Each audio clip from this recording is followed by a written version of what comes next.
Of all the chairs you see, here are chairs like this. Right around the corner, if some of the gentlemen would like to help bring a couple out, I could do it. To give us some more seating, would be great. There are seats over there, and there, and there. Yeah.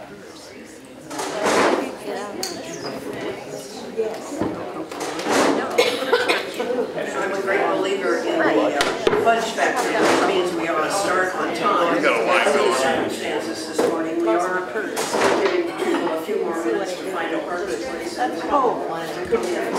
Be patient, we'll start soon. So Pam did the ticket.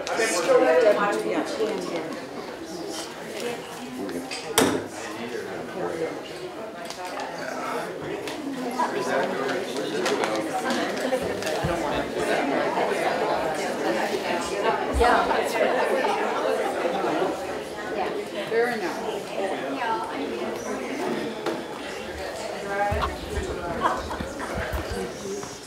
I think we can begin, and if we have other people come in, or any of you who want to come and sit front and center, be great. We'd love to have you do that.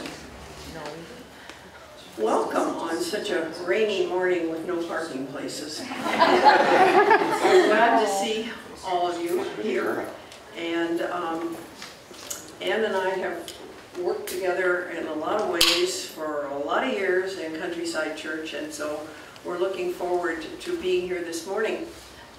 If we interrupt each other, it's because we remembered something else, and you are please welcome to interrupt us and talk to us about what you remember from Countryside in your own experience. I think that's really going to be an important part of this informal conversation.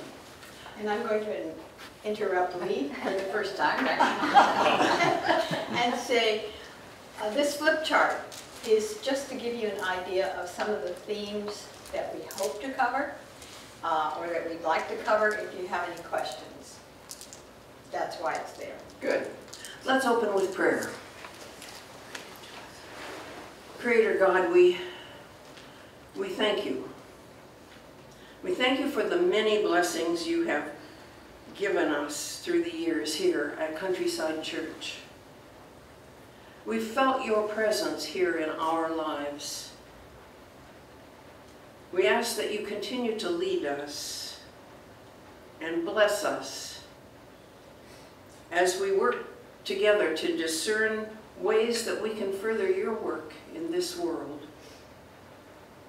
Lead us to be your faithful people in your story. Amen. Well, I'm going to begin at the beginning, but first, I have two questions for you all. Is there anyone who knows the first name of this church? Well, I hope to tell you. And pardon? Is it American? No. And the second is, what, if any, national affiliation did we have in the beginning? Congregational. We have some longtime members who know that. If you look at the sign out front, it says Countryside Community Church, United Church of Christ, and underneath it says Congregational. It means we came from the congregational part of the UCC. In 1948, the Omaha Council of Churches determined that they needed to put a church out in the Rockbrook, Loveland area. So they opened suggestions, and the Nebraska Conference of the Congregational Churches responded, bought 3 acres of land at 89th and Pacific. And in October of '48, Roger Manners accepted the call of the conference to come and be the first minister of this church they were hoping to form. Roger was born in Wahoo, Nebraska, went to Doane College in Crete, and then went on to Yale Divinity School. So he accepted the call, and in January of '49, he began to visit what few houses were out here to see if he could drum up some interest in a church. Well, he did. They had their first meeting in the Rogers home in February of that year. And at that meeting, people were very excited about this, and there were 40 adults and 45 children who came to this meeting. Now that should give you some flavor of what living in this part of the city was at that time. Lots of young families. By the end of February, the men had formed a men's group, the women had formed women's fellowship, they had found volunteers for Sunday school teachers, they had found a volunteer for the children's choir. Roger had gone back to Connecticut and married Betsy, and on February 27th, they had their first worship service in Loveland School. Also at this time, someone had chosen the new name of this church to be Loveland Community Church. By the way, the council started 2 other churches that year in Omaha. One disappeared, and the other one, which was started down in the general Creighton area, has moved out to 90th and Dodge. Our neighbor, the First Covenant, who I think works with us on the pantry. Easter of 1949 is considered the beginning of the church itself. And at that service, they had 101 adults and 47 children. And 43 people were taken into membership as the first of the charter members. And during that time, they voted to change the name of the church to Countryside Community Church, because they did not want to be tied to one school. They wanted to represent the whole area. Music at worship services was provided by a piano, and for special music, they had someone who played the violin. Now, the first religious drama in our church history was given on that Easter Sunday, and it was entitled Dawn in the Upper Room. I have no idea what it was, but believe me, from Dawn in the Upper Room, we've come to children's musicals, we've come to reenactments of the Last Supper, we've come to dialogues of lay people, we've come to excerpts from movies. That's where it all started. Also that spring, and by the middle of May, the church was incorporated, the Constitution was written and approved with the bylaws, and the construction of the manse was underway already. In July, the first church council meeting was held, and they had a building committee to talk about building the new church. They hadn't even finished the manse, and they were already working on this. A lot of people think that we were started by First Central Congregational, and that's not quite accurate. They were certainly helpful to us. When Roger first arrived in Omaha, he had nowhere to have a desk, and First Central lent him an office. And the ladies of the church wanted to raise money, surprise, so they borrowed First Central, and they had a style show and tea for 400 guests. And we are talking about the church is, what, 6 months old? So you can tell, these are all go-getters. In October, the Omaha Association of Congregational Churches recognized Countryside, and also the Ralston Church, which started at the same time. And they laid a cornerstone at each facility. Now, they had planned to lay the cornerstone earlier at Countryside, but there was so much mud, they couldn't do it. So, and in November, they closed the charter membership at 100 adults, and they had their first confirmation class of 10 young people. And in December, the church actually moved from Loveland School to the parsonage. And Lee is going to tell you a lot about that. I'm glad that Ann mentioned mud, because we had a lot of it out here. It was a cornfield and we had mud. And the manse was the first building finished on the property. And when Betsy and Roger moved into it, there were no church buildings here. And so we met in the parsonage, in the basement, every Sunday morning. And we drug mud into that basement. I thought Betsy Manners had to be a saint to let us do that. And the last time I talked to Betsy, she said, well, the mud was one thing, but we also had the children there for Sunday school, and it was the gum under the arms of the chairs. That was really bad. While all this mud was all around us, we still kept working as a congregation, because in 1950, in January, they organized the Youth Fellowship. In February, they put out the first newsletter. In March, they okayed the building plans for the new church. In April, they organized the adult choir. And in May, they put 2 people on the staff who were missionaries to Africa.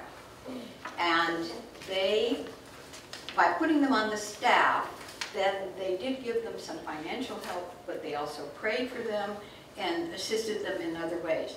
Before the church building was built, we had an outreach. I think this is really important as a beginning of our history.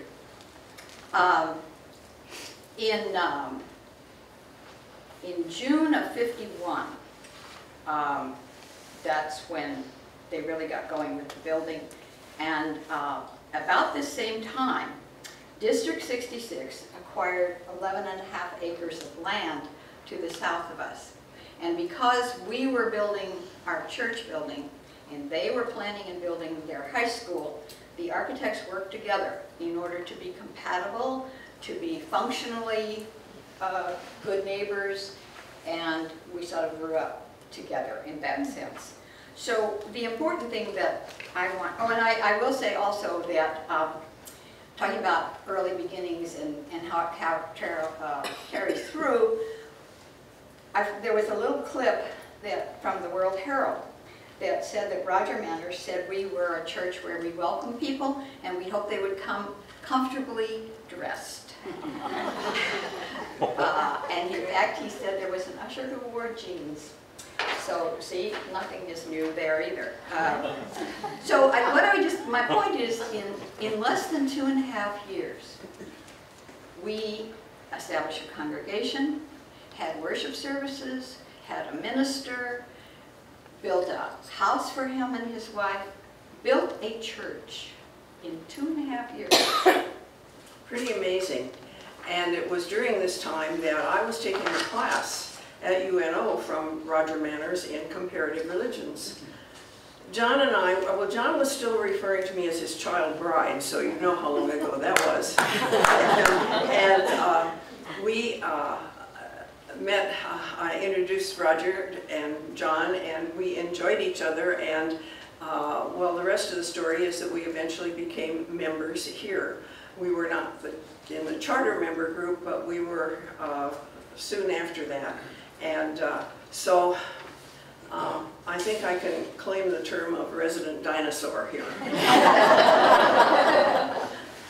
We have, and pardon the references to the personal, but you know, my personal life and my spiritual life are so intertwined here at Countryside Church that I didn't seem to be able to put it together otherwise, so you'll just have to bear with me on that.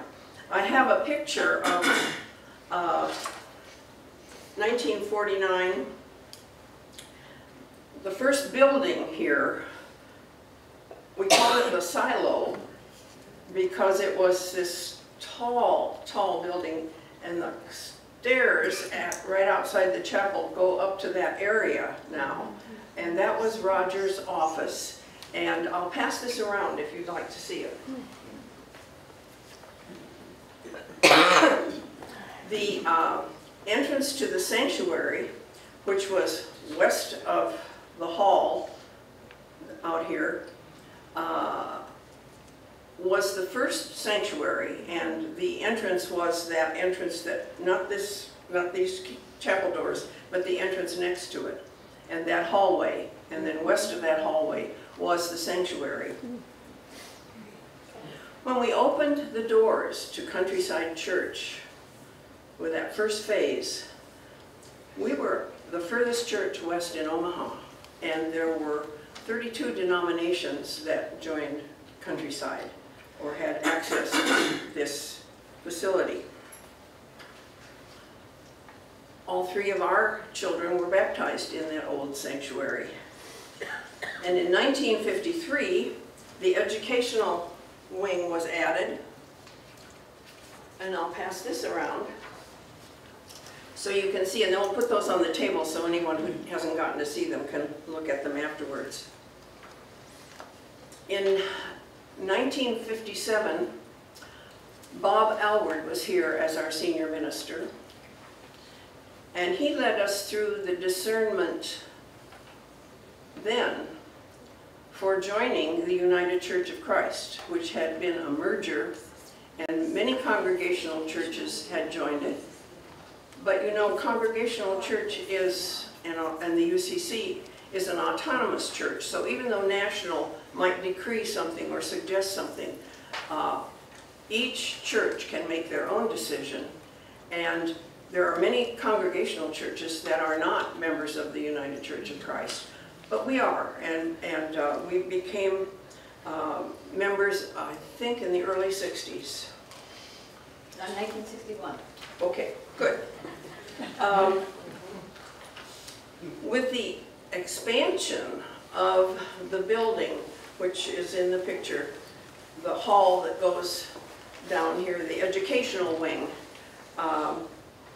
was built, and we grew in number and in lots of ways, and one of those was the children and the youth in our church. Ann, you were going to talk about that. I am. I'm going to talk about it starting, excuse me, starting with the 60s themselves. I think most of the people here were living during the 60s, so you have some clue as to what went on. This was a time of turmoil in our whole country. It was the Vietnam War, it was civil rights, it was race riots, it was the California hippies. And what we found was that there was a lot of trouble among the youth in Omaha, among other things. But, and the youth that were in trouble were not just the kids from the poor areas of the city at all. They were very much from the wealthy cities, the wealthy part of the city, which is not unusual today either. So, Countryside got together with Christ the King across the street and Temple Israel and the Eastern Nebraska Mental Health Association, and we formed something called Operation Bridge. And it was determined that if you really wanted to help youth, you needed to make this an independent locale with an independent counselor. So they actually hired a guy away from West Side High who was really good with youth. And the office was down at 77th and Pacific. And Countryside put up $15,000 toward this, which was a lot of money in the 1960s. And Operation Bridge continued for several years after that. Now, everybody thinks, oh, wow, we have a coffee house at Countryside now, in the Commons. Well, it wasn't the first, because in 1969, Countryside set it up so that kids could run their own coffee house. And it was called the Little I Coffee House. And it was open Friday and Saturday nights from 8 to 12:30. The kids ran it themselves. They made the food, they cleaned it up, they just took charge of it. Now, of course, there had to be some supervision. Was anybody here a supervisor in that? Okay, well, there had to be. But anyway, it was our first coffee. As far as our outreach at that time, you know, there was so much turmoil with the black community. And so the mayor came out to Countryside. It was Sorensen was the mayor. And he spoke to us and asked us if we would consider becoming a part of the Omaha Redevelopment Corporation. And their idea was to rehab houses in North Omaha and rent them to black families who didn't have housing. So Countryside jumped right in to do this. And actually, it was a good idea on the one hand, But Habitat for Humanity is a much better idea, because in Habitat, the person who takes over the house puts in sweat equity and owns the house. In this, the white community still owned the house and the black community rented it. And the black community did not like doing this. So that idea fell apart. All this was through the city. Another thing that we did was in 1968, we had a special Thanksgiving offering and raised $6,500 to help fund the Martin Luther King Center in North Omaha. We had a sister church in North Omaha that we visited back and forth with, and formed a group of 50 businessmen at Countryside to go into the black community and help them start small business. So we were very active in the 60s, and we have been active ever since in all kinds of things. And we have supported many different things through the years. In the 70s, we supported the Asian Rural Institute with Tom Takami. Some of you may remember that. And in the 80s, we sent a fire engine to Guatemala. And we have done all kinds of things with the Native American, with the food bank, with certainly with Together. I don't want to leave that out. As a result of the tornado in 1975, but within 2 years, Together had been formed. And we were an original part of that, and we still support them, as you know. And we've gone on to work with the AIDS Project, with hurricane relief, with Los Chavalitos in Mexico. I've thrown out all these names hoping you will remember. But just go back to the 60s to remember that this is when we really got started being involved in outreach. And I will talk now a little bit about what happened in 1966, because that was when that sanctuary was built. Not that very one, because it's been renovated, but in 1966, we had a new sanctuary, fellowship hall, and the pipe organ were added in. Now, I can remember, and some of you maybe can help me with this, because I don't remember exactly when it was, but Bob had a service after dark in the old sanctuary in this building, and we all had a lighted candle, and we walked across the courtyard with our lighted candles in the dark to the new sanctuary. It was not completed, and we couldn't have church there yet, but we could enjoy the fact that that was coming, that it was being built. And if you can remember, I think it was at Easter, but I'm not positive. Does anyone remember? Christmas Eve, I believe. Christmas Eve. Because on Easter we were in the sanctuary, but there weren't any pews yet. We were on folding chairs. Okay. Thank you, Ginger. Yeah. Anyone else have memories of that time?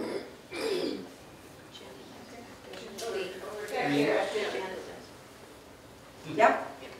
Well, I just remember her son and I were the first kids that got confirmed in that church. And I can remember Reverend Allward just having a fit because that church wasn't done yet. And he was on him all the time to get it done so we could get confirmed in the new sanctuary. Right, and all three of our children were confirmed in that sanctuary after it was completed. But there were lots of steps to complete it. And I'm going to talk about my favorite one. Because my favorite symbol in this entire church is the cross at the front of the sanctuary. And I just wanted to mention two things about it. First of all, the lumber came from Millard Lumber Yard, and it cost $250 for the lumber. Now, at the same time, they were putting the spire up on the sanctuary. And the spire is very pretty. It shows everybody that we are a church and we point toward God, and it has a congregational flavor behind it from a New England church. but it cost $16,000. So, I'm sorry, for a spiritual person, I still lean toward the cross. And I'll tell you another story about the cross, because John, my husband John, was moderator of the church at that point in time, and he was president of Eaton Metal Products Corporation, which is metal fabrication. And Bob called him and he said, "We have this wonderful new cross, but it looks too new. Surely in your plant you must have some things that would help us distress the cross before we put it up in the rear house of the church." And so we had what we called our cross beating sessions, where we came to distress the cross before it was installed. And you know, it was another time for fellowship, even though we were, you know, that doesn't sound like very spiritual, but it really was. John and Phyllis Miller became the music directors of the church in 1972, and the innovative children's musicals were vehicles for Bible study. And I can remember talking to John, he'd say, "Oh, I don't want to do Rainbow Express again. We've done that several times." And I said, "John, this class of children haven't done it. And it's very important that you do it again so they have that same knowledge, that same theology." So it was a really great time for the Millers to be here. It was, and they established a lot that has continued on with music in the church. Since she's here, I'm going to point out that Ginger Peterson used to be an organist at this church. And following her came Diane Hill, and I saw Diane yesterday and I teased her. Our church is 65 years old. Diane was here for 36 years, which means she was here over half the length of time of this church. And she said, "I can't be that old," but we have both these ladies as our organists. The Faith Singers came into being with John and Phyllis, I think, during that time anyway, and Jim has carried them so far by taking them on these trips. They're on one right now. And this is not just a singing experience for them, it's a spiritual experience too, especially with Jim and the way he does things. We have Spirit of Grace, which is in between the traditional and the, what should I say? Well, it's beyond, it's underneath, whatever. And I want you to know that although we have jazz services at Countryside now, this is not the first jazz service that we had here. Our first jazz service came when Don Longbottom was the minister, and he brought in Susie Thorne. And we had more than one jazz service, one of which was Pentecost. It was a different kind of jazz from what we have now, but it was very definitely jazz. And could I just interject if we can talk about who did the choir before John? And it was Tony Snyder. Yes, And yes, I thank know you. many of you people know Tony Snyder now in St. Louis, but I don't know if they knew that he did that. Can you all, did you hear He Donna? sang in the choir when he was doing that. She is reminding us that before John and Phyllis came, that Tony Snyder was our choir director here. And I don't know how many years Tony I was. don't know either, but we sang with him for several years. There was also a Byers. I Yeah, don't thank remember you, the Don first name. Byers. Don Byers. John Byers. There after Tony. After Tony? Yes, Okay, I and didn't before remember John him and at all. Phyllis.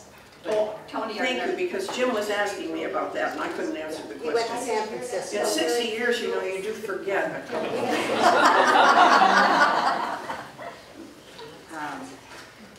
Okay. Well, both Ann and I have worked in this church and loved this church for a long time. One of the things we did in 1978, and we did this together, our senior minister at that time was Dick Lind, and he recruited a group of us to take a 2-year college-level program in Bible. It was called Bethel Bible. How many of you remember Bethel Bible? Oh, okay, good, wonderful. It was a program that I think is reverberating somewhere in this church, because it was a marvelous foundation. And when we completed the 2 years of training as leaders, we signed the church up, and there were about 200 people who... I think it was more than 200. Was it more than 200? In various classes. I think we had 7 classes that met every week for, I don't know how many weeks. Do you remember, Ann? No, but it was a fall session and a spring session. Anyway, we really felt that this was an addition in helping us understand Bible, and it was my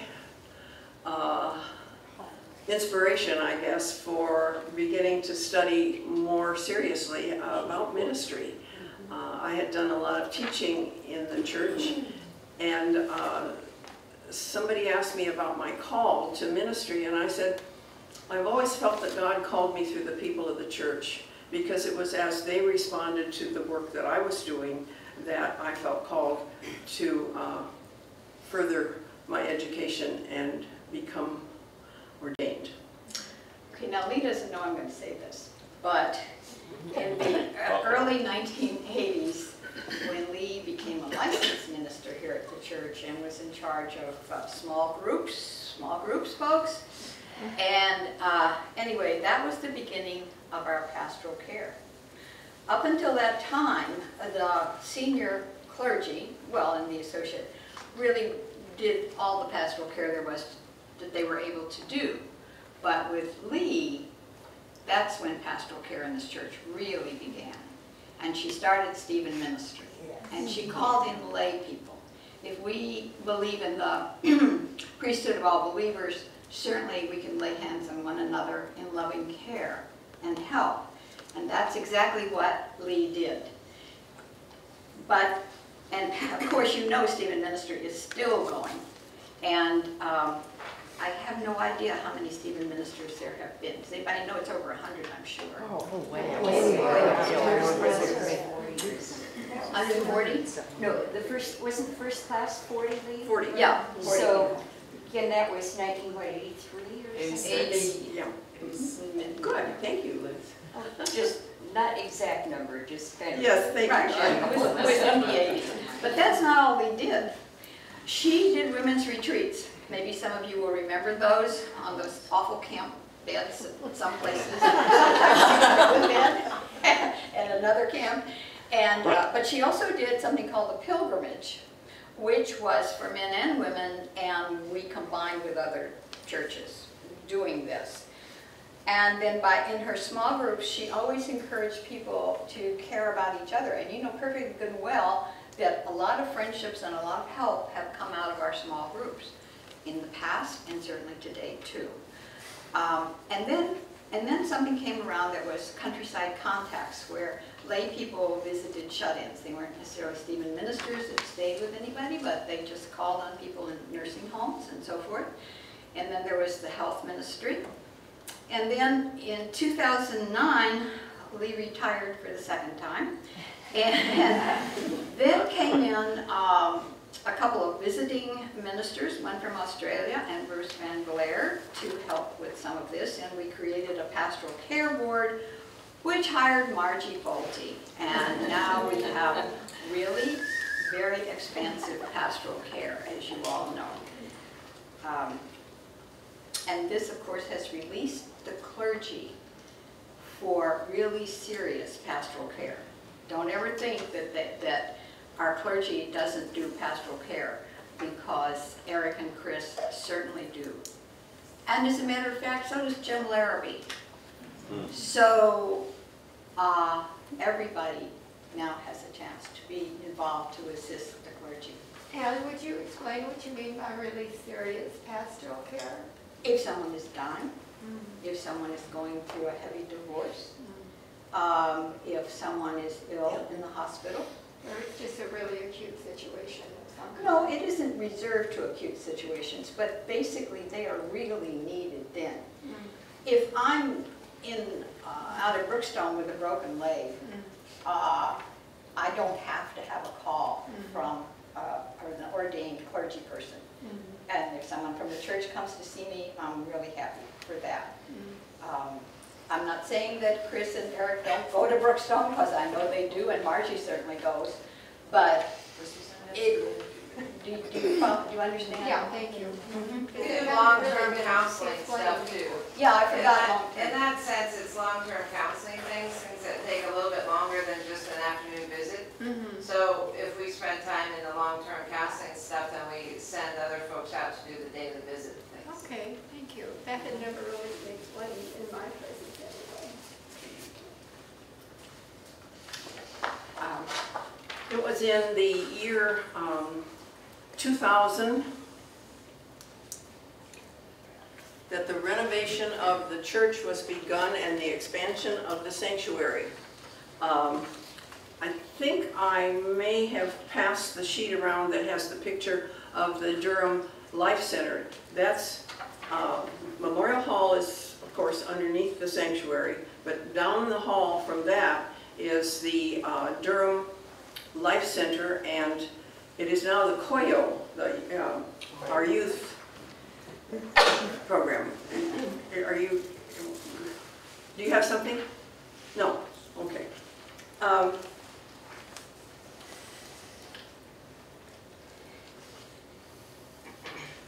We had we're passing around the sheet that shows the fireside room in 2010.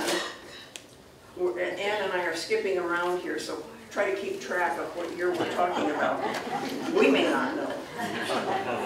But that fireside room, if you recall, was called that because we had a fireplace in it. The fireplace was kind of a problem, and in 2010 we took the fireplace out, revamped the room, and it became the Common Grounds Coffee House. So that's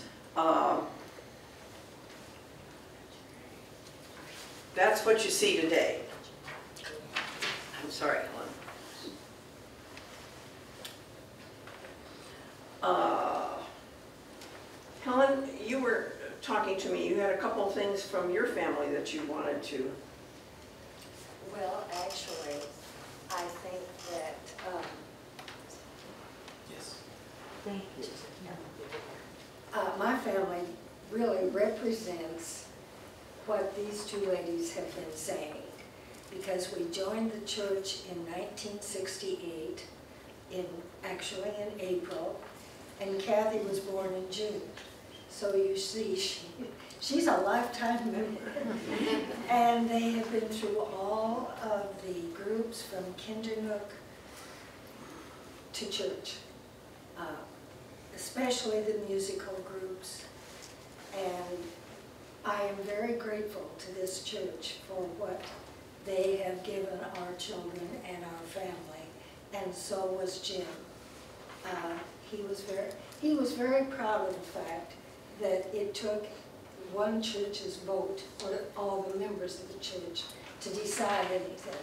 He thought that was very important. But I think basically that's not only were they involved as children, they both went on as adults.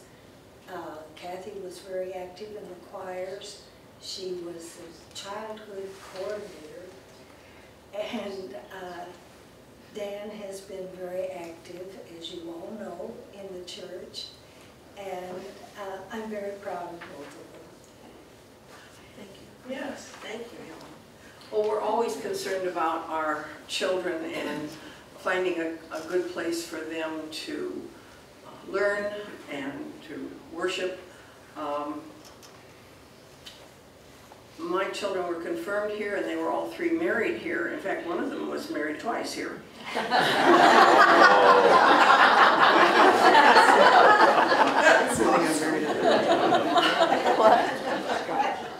In 1989, I was ordained here, and in 1990, John, my husband, was buried from that sanctuary. So we've been here for a very long time. And I'm retired once again from this church. But I've been serving with wonderful people on the Dream Team. And we have been asked to consider an invitation from the Tri-Faith Initiative. You're probably all familiar with that at this point because I think we're about halfway through the 40 days of discernment. And we've been invited to join the Jewish temple, which is on 132nd and Pacific. And it's already established there, and the Muslim community is trying to become established there also. Well, move? We've just told you what this church means to us, so part of me doesn't want to move. But I also believe that this church has been built by a congregation that has loved each other and trusted each other and worked together, and it still is bricks and mortar, but the congregation is the heart of it. And so I think it's a hard decision to make, but if we discern that God is calling us to move, we will leave this building, but we certainly will take our church with us. That's the home that we have here. That will go with us. Part of me says I'm too old to do this. But I went back in kind of looking at the Bible for some inspiration, and I went back clear to Genesis and read about the Tower of Babel. You know, there are lots of parallels today about the Tower of Babel for us, because people were confused. They were speaking in different languages. They didn't understand each other. They didn't trust each other very much. They were not behaving very well toward each other. In Genesis 12, Abram is called by God to go from his country to a new land where God promises, I will bless you so that you will be a blessing, and by you all the families of the earth will bless themselves.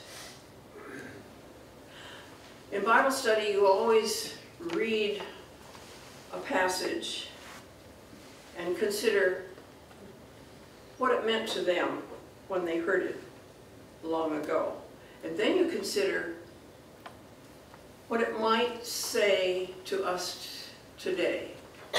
We try to discern Bible stories that way, because they're often metaphors as we read. Abraham and Sarai were promised by God to have a son. They were 75 years old, way past childbearing. But miracle, Isaac was born. So we don't know what kind of a miracle might await us. We don't know how Abram went about discerning whether or not he should listen to God. But the very next line in the Bible account says simply, so Abraham went. So he went. I've always felt that we had to listen carefully to discern God's call. Not to decide how we were going to do it, but whether or not we were willing to do it. We can't really be isolationists in this day. We need to know each other. We need to work together. We need to play together. We need to learn to trust each other. We need to know how to love each other better. And Tri-Faith is an opportunity for us to begin this process and this journey. I don't know whether you have completed your discernment process or not. I hope not, because I still pray about it, still wonder about it. What does God really want us to do? But here at Countryside, we have definitely felt God's presence in our lives through all the years we've been here. God has been with us. And we have to ask ourselves, now, is it time for us to be part of God's larger story?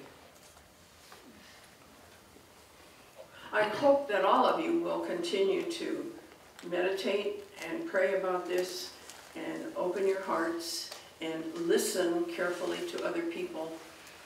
Not be judgmental, not be critical, but we need to continue to love each other and work together. So I thank you for being here, and we don't want to talk too much longer because we said 10:30, but we certainly want questions and open the floor, right, Ann? Yeah, please. Yes, I got one. Many of us remember Alice Hicks, where she always sat, and a very faithful church member. And of course, she lost her son, James. When did the James Hicks Library start? Because I know we've got Jan Summers and some people that really did so much for that. I think we ran across that date somewhere, Ann. We did, if Ann can find it. Jim was 19 when he was killed in a car, some kind of crash. And the library was started almost immediately. I'll keep looking for this to get back to you. Not a specific date, but if you know Well, some I of have the one. story, it's a wonderful thing she did. Yes, it really and truly is. And unfortunately, the library is basically downstairs in Memorial Hall now, so it's not something you have to drop in. But Sheila Hargraves is doing a good job, and she brings books up near the sanctuary every Sunday, so it is a chance to browse. When we have someone for Center for Faith Studies, you guys, we didn't even talk about Center for Faith Studies. There's so many things we did not talk about that are so important. But anyway, she always has a book from whatever the speaker wrote. But there was one other tragedy in our church, slightly before Jim Hicks, and that was Carolyn Nevins. Yes. And there was a Sunday school room dedicated to her.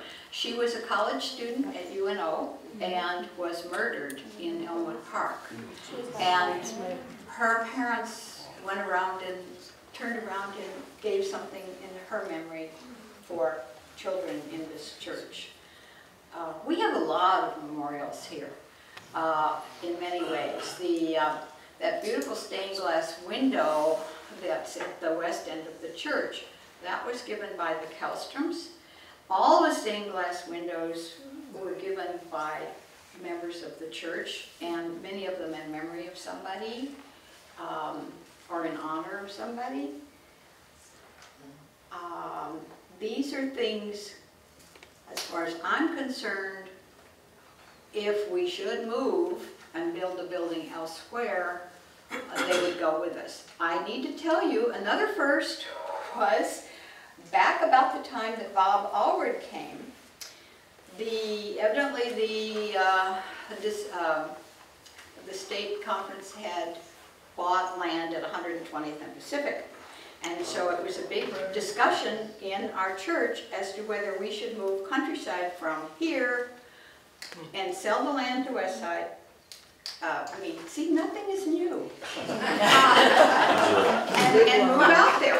And they had a committee investigating it and so forth, and they decided no, they didn't want to do that. So the conference built a separate church called Briardale. And a few years down the, 6 years I think later, the original minister left there and they had a very small congregation. And they really just were having a struggle. So Countryside took them in, and for a few years we became Countryside Briardale Church. And then it was realized that this was not working well. Now, Jim and Jan Summers were members there, and were you a member there too? Absolutely. I did not know that. So the Fairs were members there, and Mary Johnston was, and you were, Gail? Okay. Gail has been our substitute organist at times too. I should throw that in. Betty? Betty wants to do, she's waiting. Were you there, Betty, too? I didn't know that. The land was given by a gentleman. Oh, the land was given. That's right. Thank you for correcting me. In the church, struggled and struggled. Countryside took us in, and that sale of all that property paid off the debt of Countryside. Okay. Okay. I know that Countryside, when they finally sold Briardale, there was a lot of debt involved there, I guess with building the church, and here too, and so the net was $79,000. And we sold it to the Greek Orthodox Church. Was that it? Turned around 3 years later and sold it for $4. Yeah, they did sell it. I don't think they meant to buy it for speculation when they bought it. I think they surely meant to build a church there, but they did sell it. But we still had the manse because Ed Lochern, who was the assistant minister with Dick Lind for a few years, lived in that manse. And it was after he left the church, I believe, that we sold the manse. And that's where the Montessori school is. You need to know that. Yes, sir. I've enjoyed this going through the history of the church, and there's nobody that's been more responsible for things that have happened in this church than Lee Marshall and Ann Burdette. So, first I'd like to give them a round of applause.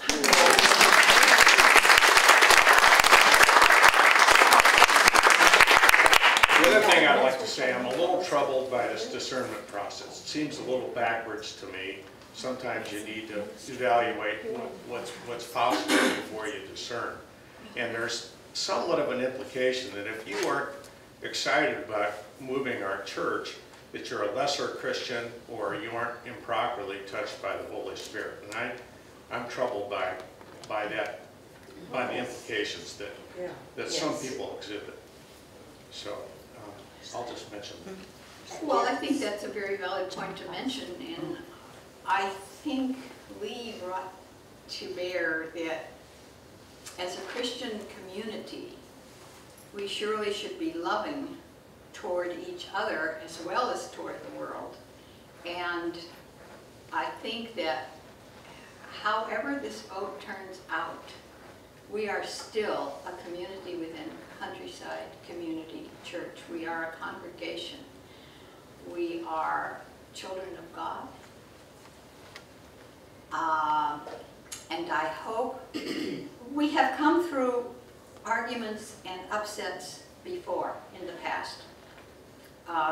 Actually, I joined the church in '67. I think I said some other time it was '66, but I found it in the book down here. This is a great book to look at. It is the original book of the membership of the church. Lots and lots of names in it of people that you might remember if you've been here very long, who are no longer with us, like Alice Hicks. But I'm not on the staff. I'm just a member of the church. Because this is the way it's set up with the discernment first, I hope that we all are discerning. I do every day. I have not come to any conclusion. And I'm just really calling for peace and love. That's what we profess. So maybe we better act it too. But that's a valid point that you bring up. And you brought it up in a kind way, which is the way we do things. So thank you, John. Anybody else? We're really here to talk about the history, actually, not the future, because we don't know the future. Yes? Okay, we're fairly new members here, relationship, and it's wonderful to hear all this history. I think you left out one important part of the history. I'd like to find out how you two got connected. Because you obviously have a good relationship with each other, and so when did you first meet? What was your interaction with each other? You want to hear how we really met? Yes. Oh, well, all right, I'll tell you. My younger son got hit by a car in front of their house. Oh, no. And I had known, we had vaguely known who each other was from church. But I got this call, my husband and I were at dinner, finishing dinner, having coffee, and we had just moved into the neighborhood. And I got this call, and this is Lee Marshall. Oh, I thought how nice, she's welcoming us to the neighborhood. She said, there's been an accident. And that's how we got to know each other. And then I also, these small groups are so terrific. And Stuart is all right. Oh, Stuart's fine. Stuart's 50 years old now. He does have a scar down the side of his face, but he's fine. But small groups being so wonderful, the way we really got to know each other, I think, was through being Bethel teachers. And we went on to teach other things. We had a class called Opening Doors. I don't know if anybody remembers that or not. But, and then also we should talk about other things that were taught here. I mean, we have left so much out that's out here. You know, we did, a lot of people did Living the Questions, keeping the Bible alive. Oh, well, are there other questions? That's enough of all that. Yeah, there was I don't have a question, but I've only been a member here about 8 years, and but I've been a long-term resident of Nebraska. I grew up in Norfolk, and I remember as a little kid hearing about the establishment of Countryside Church, even up in Norfolk, and how dynamic it was and how it was growing. And I think one of the things that we should remember when we go through this discernment process, and you certainly brought it out today, how dynamic the founders of this church were, and how willing they were to put themselves on the line and spend money for it. right. And I can understand that the financial, I've been on the trustees, and I can understand how grueling the financial end of things are. But I think this brings out how adventurous some of these people are and what the tradition of this church is in that way, and willing to establish all these different programs and grow the church physically. And I think that if we decide to do this, and I'm certainly not decided, it's something that'll happen and we can make it happen. But a lot of us here are old. I'm old. And I have a tendency to look back and say, can we do this? Can we do this? Well, the people back in 1950 didn't think that way. That's right. They just did it, you know. So that's really all I have to say about it. But I think you'd be surprised to know what the impact of it was clear back in the 50s. Well, and in a lot of ways, this isn't for our generation. That's right. This is for the next generation and the generation after that, because we have a shrinking world, and we really do need to learn to live together. If we don't learn to live together globally, we're already killing each other. So we really need to learn to live together. Thank you so much. Anybody else? Yeah, I can't Well, see you, so I can't quite. Janet, it's Janet. Yeah. I have kind of 3 quick things to say about growing up here. I started when I was 10 years old. At probably the age of about 13, 14, our assistant minister was Reverend Romali, and I always was babysitting the kids. And I would always have a string of kids following me, and he called me Pied Piper. Here comes Pied Piper. And I keep on telling Rebecca that she reminds me so much of that. And he would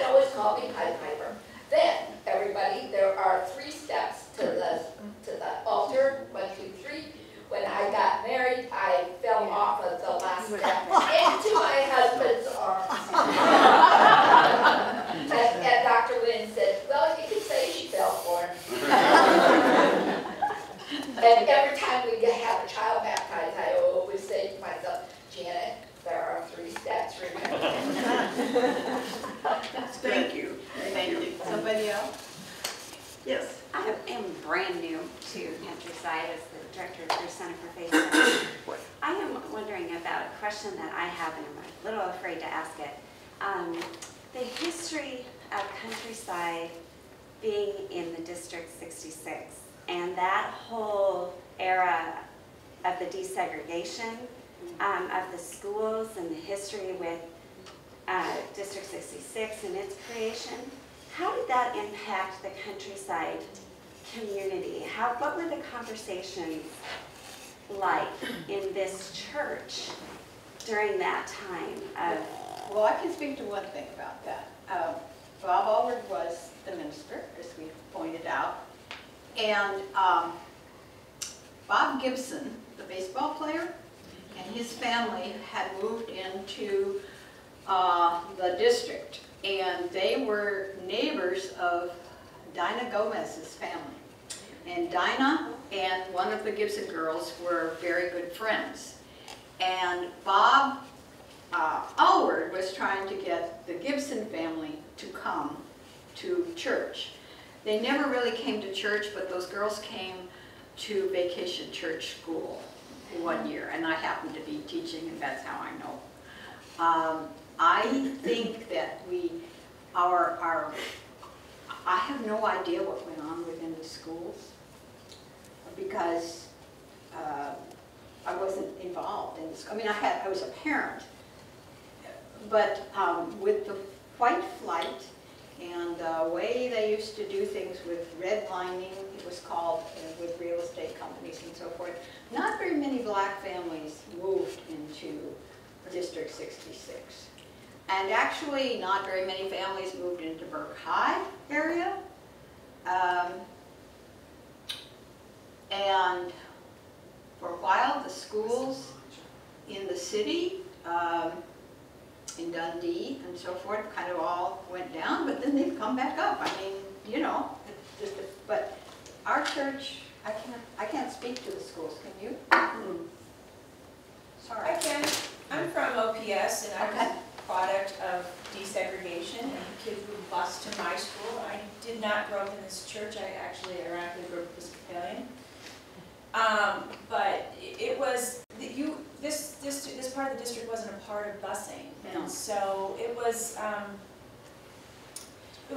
great thought. And I think for me, I grew up comfortably with different, colors of people, and it was never an issue. But it's interesting being a child that grew up with that and coming into an area where kids weren't familiar with it to see how uncomfortable they were and the difference. But it was from somebody outside of this area to be around kids who weren't involved and in trenches and had your and I listened to all kinds of fun music and had great friends, and it was a really good experience, but it wasn't present here.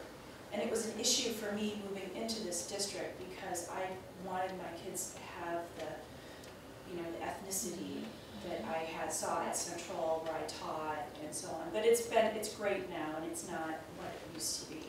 I can also speak to that, having actually grown up. I'm with the lovely young lady over there. Having grown up in the district, I am the last year of the baby boomers, and you can very much see that demographics within the West Side itself. My graduating class was 740, 750. It was common to have 800-member classes back in the 70s and 80s, and that's dropped 300-400 people now. And a lot of that is that you see that kind of demographic. My mother being a perfect example. You move into the district, you have children, and you stay because it's lovely and it's kind of landlocked, so that kind of creates some of that issue. But for me, it was a bit of a cocoon kind of growing up in Westside. We used to kind of call it the Bob Levels effect. There was one black guy at Westside out of 3 classes. I was at Westside, so out of the entire, and in those days freshmen weren't part of it, out of the entire sophomore, junior, senior classes, so the entire school One guy. He was a drummer in the band, great guy. But the district, I think, has made wonderful strides, and whether you agree with it or disagree with it, the open enrollment and things like that have, you know, if you go over to West Side today, it's very different, and it's trying to move that way. But it was very much a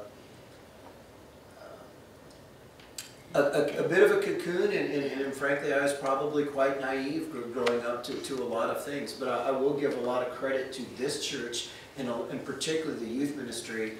I think understanding and knowing that Dick Lynn was a huge proponent of this, Ed Logelin, and then Barry Johnston, and then others that were leaders were strong proponents of creating opportunities. Understanding, we kind of grew up in this little enclave here of creating those kind of opportunities to take us a little bit out of the comfort zone. You know, you take a bunch of kids from West Side and you take them over to 30th and Ames to help plant trees after a thunderstorm has knocked a bunch of stuff down. It's a little uncomfortable. You're kind of standing around there thinking you're in the hood, right? Because you don't know any better. So, yeah, I think the district has made strides in that direction. It's vastly improved, but it's something growing up. You know, I was fortunate enough, again, you know, look at my mother and dad were a perfect example. One of my dad's very favorite stories was when he left the Navy and he came back to Omaha, and he left Mom behind with me to come out here.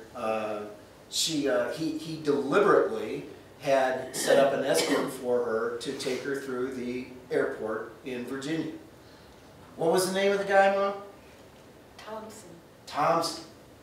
Thompson was an enormous black gentleman, corpsman, who also happened to be gay, escorting my very light-skinned mother through the airport in Virginia in about 1966. Think about how that one went over. And Dad thought that was the greatest thing ever. So I was fortunate enough to grow up in a family that kind of valued that, but the environment wasn't real conducive to that where I grew up.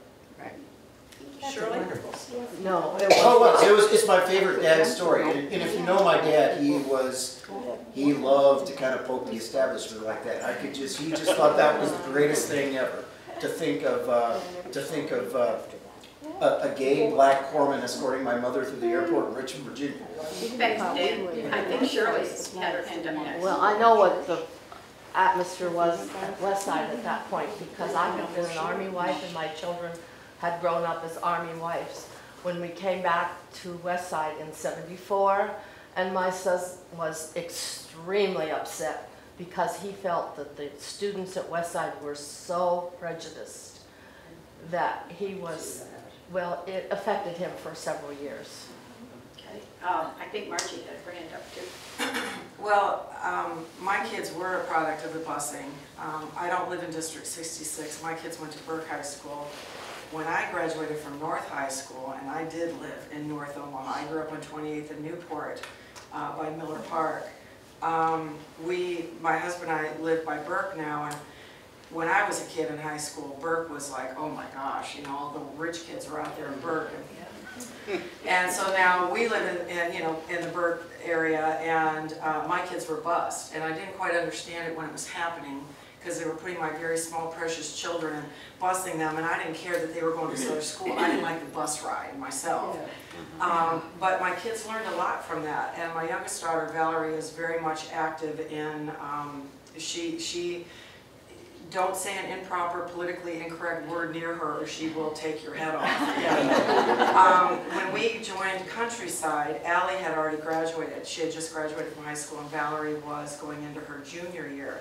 And the first night she came to Coyo to check things out, Patrick had everybody sitting around and kind of trying to get to know each other and whatnot, and she was sitting with a group of kids, and some of you have heard this story. She was sitting with a group of kids and they didn't recognize her. Because most of the kids were from West Side, and they said, well, what school do you go to? And she said, I go to Burke. And one of the kids' responses was, yes, diversity. And so she came home and she said, I don't even know what to say about that. They think that a middle-class white child from Burke High School is diverse. So I still think that we need a little work, but they were very welcoming. And I think it's fabulous the outreach and the mission trips and the things that we do to get kids out of the comfort zone a little bit is very helpful. But they do get to come home at the end of the day, and so, you know, we do need to keep teaching them about it. Yeah. Well, just traveling to a slightly different dimension. Oh, D, I'm sorry. D. I just want to say that I was a part of helping with the DSEG, and my son also was bused as a president of the PTA that particular first year. We had students coming from Catlin, going to Conestoga. Lovely lady, black lady, Rosie Reed, was principal. And we had decided that I would put the kids on the bus at Catlin. I drove to Conestoga, greeted the students when they were there. I was standing with Josie, and she pointed out one little black child that got off the bus and said, "They just moved west, and he's coming back." It was a very touching time for me. I did not have a problem with it. We had friends, neighbors that did move out because of it. And the only reason I know it was an absolute, you know how the mouths of babes speak. The child came to play with Doug, and he said, "We're moving. We're going to move. I'm not going to be bused." And that has always bothered me, the fact that they would not be a part of the community they lived in or the school district. And I'm with Margie. It, to me, was not a difficult thing. I served on many of the committees, so I knew what was going on, and I would ask questions. And I would drive to Mann, 9th grade, to get our son so he could go to golf at Burke High School, because he was a freshman at Mann. And he was privileged enough to be a part of the golf team his freshman year. And so I would drive down, pick him up and another good friend of his who he golfed with all the time, and took them to the golf course. So to me, it was just a part of their education. Thank you, Dee. Brownie, you have something? This is changing the subject, but have you reached out to the people that have been the big donors of this church, like the Scotts that donated this, and the Durhams that did the bell tower, and the Trulsons that did the gym, and what are their feelings about this? I cannot speak to that. I am retired. I'm not involved. My point is, I'm not on any board or on the church council, so I really can't speak to that, Ronnie. I see. We're really here just to talk about the past, so to speak. And I wanted to move over into one slightly different phase, and that is our involvement with the Jewish community, because it goes back to the beginning days too. One of the first rabbis of Temple Israel was Sidney Brooks, and ever since Sidney Brooks and Bob Allward, and I can't speak to Roger Manners because I don't know. No, it was. Okay, Yes, so Bob. we're with Sidney and Bob. They became very good friends, and ever since, every minister that's moved in, every senior minister that's moved into this church, the rabbi of Temple Israel has welcomed to the community and to the religious community as a whole. And Rabbi Meyer Kripke, who just died a month ago at the age 100, was the rabbi of the conservative congregation, which is in between. And he also was active here at our church. And of course, Rabbi Azriel is. And, you know, it goes the other way. If they did get a new rabbi, although at Temple Israel they had 2 rabbis in all this time, but I mean, at least our people were always welcoming to them also. And we used to do, the Jewish people were very welcoming about all kinds of things. And I remember one year they had open houses at all of their synagogues, and we went and we learned about how that synagogue operates, and you know, where the men are on one side and the women on the other, and wearing something or not in the head. and what they talked about in opening up a book and seeing the Hebrew that goes from right to left instead of reading left to right. And we were always invited, and we have worked with them on so many things, not just Operation Bridge, but many other things, so that the history of the church says that we are very copacetic with the Jewish community here in town. And I just thought we should throw that in. And while I'm talking about ministers, I wanted to clarify one other thing. We have had 7 senior ministers in 65 years. We have had many associates, youth ministers, interim ministers, and so forth.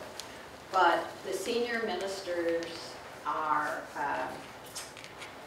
kind of who really leads the church, so to speak, in terms of its worship and often its social outreach and so forth.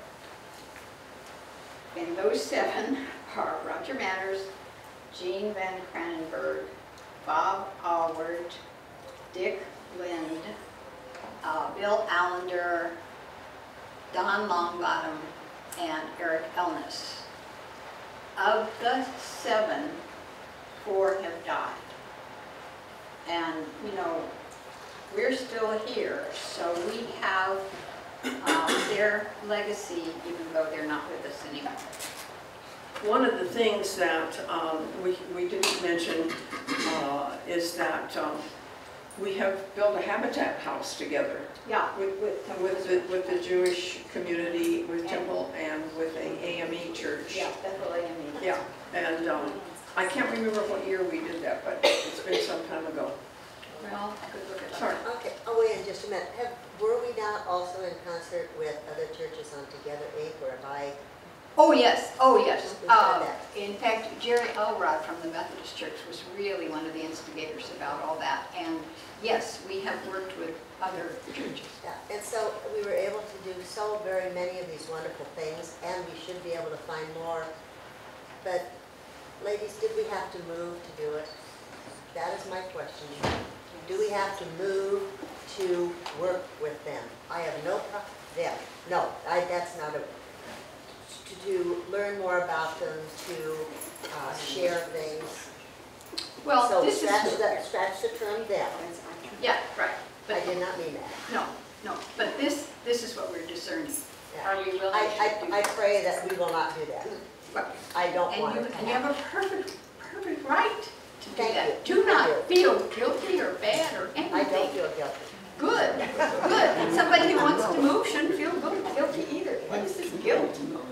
That is true. Virginia? I have a question that might not be appropriateness, so if you want to just ignore it, do so.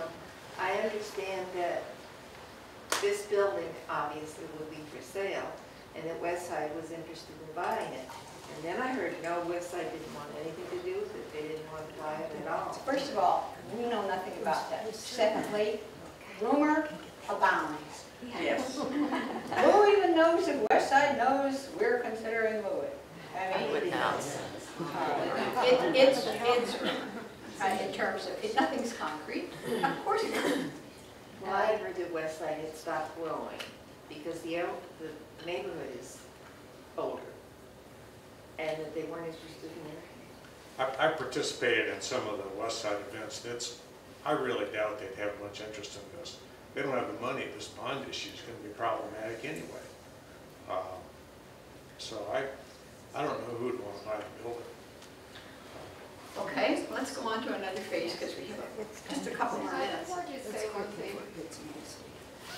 Obviously, whatever the church does is not going in the long term, it's not my mission, because I'm not going to be here that much longer. I'm in that upper echelon of people that are, aging, as we all are. But so my focus is how can we as the church best serve those who are younger and who are bringing their families in and the children and so on.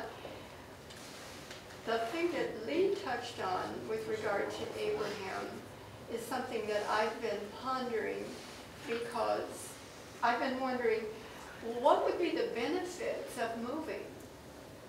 But we can't know that until we do it. So what would be the benefits of staying? And I think we need to take, a hard look at both of those, knowing that we can't predict anything, and then go with how we feel. Does that make sense? Thank you, Donna. Um, We have time for about one more, or a couple more. Anybody else? Bob, you had your hand up? I did a long time ago, because my question is I wonder if the leadership of the church understands how many people feel that the whole presentation of this this decision has been one-sided, and I'm particularly in the dark because I was there when the vote came up at the decision to proceed with this, but then since then I've been gone most of the time because we had family plans that took us back east. And I came back to a lot of reports of hard feelings and divisions, and in fact enough that, in my opinion, if we decide to move, we'll divide the church. But that didn't have anything to do with it. What I want to know is, why is this feeling so prevalent that the presentation to us is one-sided? Is it because it is? I don't know. I don't know either. I don't know. I really don't know, because I've tried to attend as many meetings as I could, and so I have heard both, people who want to stay and people who believe we should go. Well, that's obviously there's going to be that. But what I am is this feeling, leadership presenting it in a way that it's impossible to not decide to go. That's what the feeling is. And I got that very strongly when I came back. Well, I think Can I say something? Sure. I haven't heard anything positive about it. So, it seems to me that every meeting I've gone to, everybody's been against it. So you shouldn't feel like guilty because somebody's pushing something down your throat.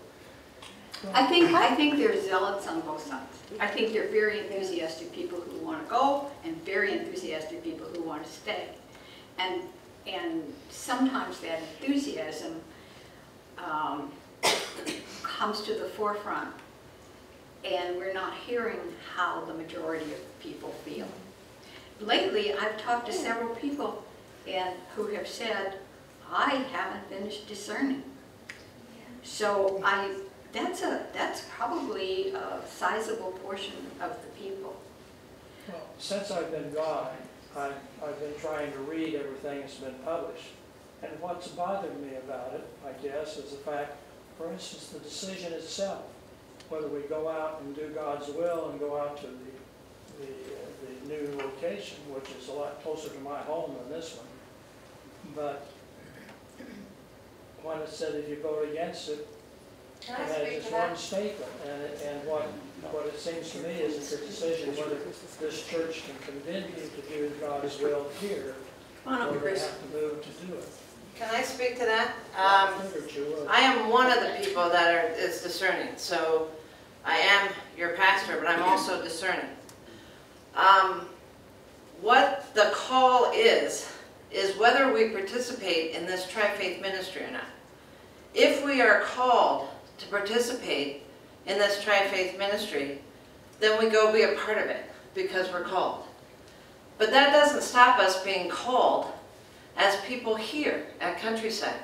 It doesn't stop us from being called to be parents or grandparents. It doesn't stop us from being neighbors to one another. It doesn't stop us from being called to follow the discipleship of Christ. This is one particular call. Are we called or not? It's not the only call. We are called all over the place, and we are called to our professions, to our avocations. Everything about us is a call from God. This is one call that we're discerning. It doesn't mean you're less Christian. It doesn't mean God loves you any less. It doesn't mean any of that. There's no judgment attached to it at all. Are we suited? Are we the people to do this ministry at Tri-Faith? That's what we're being asked. It's not that you're not called by God if you don't go. But when you're admonished by the clergy themselves with some of the newsletter and the different things that have been put out, you're made to feel like you're on the wrong side. And you don't have a right to your feelings. Well, I've heard feelings on both sides of that issue, so I'm sorry if that makes you feel that way. Clergy will be there Wednesday night. You can speak to them about that on Wednesday night. But I can't speak to how we do those things, or I wasn't the one that wrote it. You'll have to ask Bruce specifically what he's thinking of, but I think what he's calling us to do is listen to God in this thing and not talk about how one set of people are against another set of people and setting it up as an us-them. That was not the intention of this. The wording was intentionally set, are we called to this Tri-Faith ministry?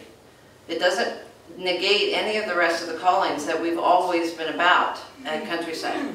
Are we called to this ministry? Chris, the very verbiage on the ballot, I'm going to address Bob's one-sidedness. When the verbiage on the proposed ballot says, do you want to follow God's call and accept the invitation to the Tri-Faith ministry? And then the other verbiage says, a no vote means we do not accept the invitation, with that lack of balance on the ballot. It comes across as if you vote no, you're voting against God's call. Good point. There should be balance in the ballot verbiage.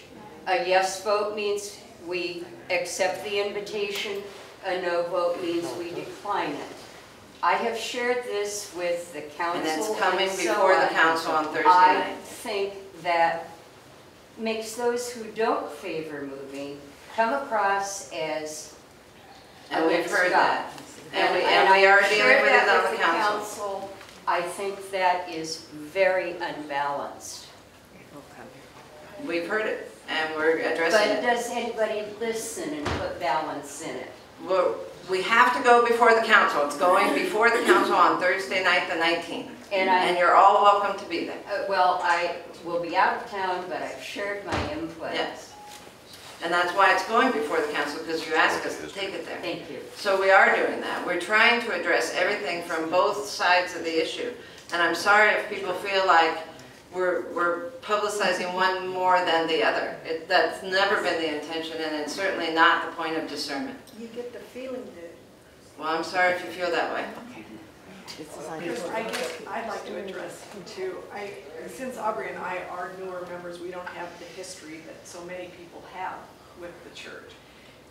But we knew when we joined Countryside basically what they stood for, and the fact that they were all inclusive and open-minded and welcomed people of any race, creed, sexual orientation. But what we are appreciating is we're going to all these meetings because we want to understand what Tri-Faith is, and we knew what Countryside is, so we have that basis. But we are using the meetings, which I think people are construing as lopsided or unequal, where I think this is an opportunity for us to go to these and learn what Tri-Faith stands for and what people of other faiths are doing, and we're using it as an educational process to discern, to make an educated discernment, and to be able to listen on both sides. And so I guess That was the point. I don't understand the unequal part, because I think everybody knows what countryside is. Yes. We need to, before we can make Exactly. any decision, we need to know what tri-faith is. Exactly. And that's what we have been taking these meetings for. Okay. Thank you very much for that. Amy. Oh, Amy. Lee, I just wonder, I think No, I understand that. all these are important discussions, but when we do close down our time together here, I guess the song in my heart that I always think about was written by John and Phyllis Miller in this very room. And so if we can close kind of in that theme. I would really like that, and I'm so glad you spoke, Amy, because Amy is one of the families that represents longevity in the church. Her grandparents were members, her parents were members, she and her siblings are members, and her children were baptized and confirmed here. She's not the only one. There's the Reeds with their son. I don't know if there's somebody else in here who's connected, but there are people in here like Janet, who grew up in the church, whose parents were members before. And in this very room, there is the experience of a long membership. I look upon this discernment and this call when I try to talk to God. God, do you want us to go, or do you want us to stay? I have never taken God out of staying. That's right. It might help some people to have that wording changed, but it doesn't help me, because I think that God might want us to stay. Who knows? You know, that's why we're discerning when we're here. So, in this very room, would you like to close with prayer? Yes, in this very room, we will close with prayer. First of all, we thank you all for coming, and we will close because that's our time commitment and a little over. But if anybody would like to stay and look at the books or visit, we're here. Let's pray.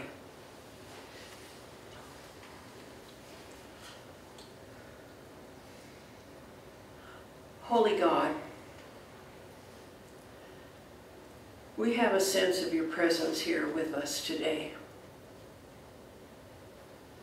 We thank you for that. We thank you for all these people who have come this morning and who love this church. Remind us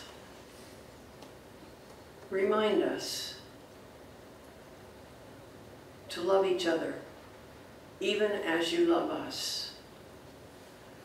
Be with us in the last half of this discernment process. Touch our minds, touch our hearts, touch our souls,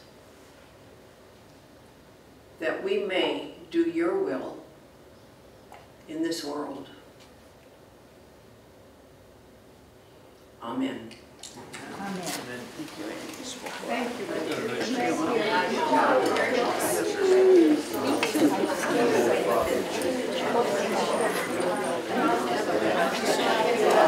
Thank you.